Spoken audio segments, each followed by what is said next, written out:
lot of shelters in the country have been created with a lot of barriers, checking people for a criminal background or sobriety requirements, where people had to commit to abstaining from use of any kind of substance, including legal substances like alcohol. I'm sure that high barrier shelters can be successful in engaging with some people, but the other thing I'm sure of is that high barrier shelters are missing out on serving a lot of people experiencing homelessness. What we know about homelessness, and I've been doing this for about 30 years, is that when people come in, they may not have it all together, and that's not what we should expect for people.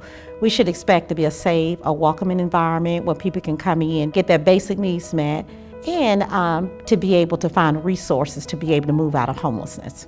Our shelter system up until about 8 months ago was a high barrier system.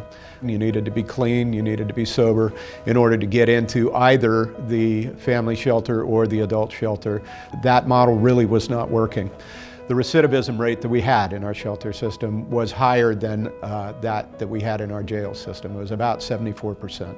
People would come into shelter, they would time out, they would hit the street, they would come back in.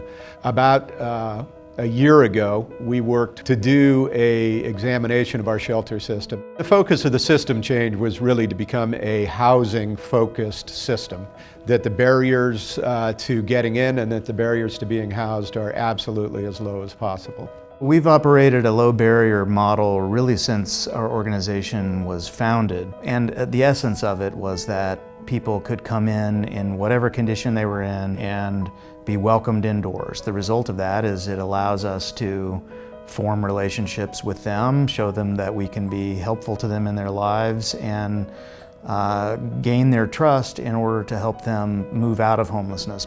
It is an opportunity to reach some people who really are being left behind.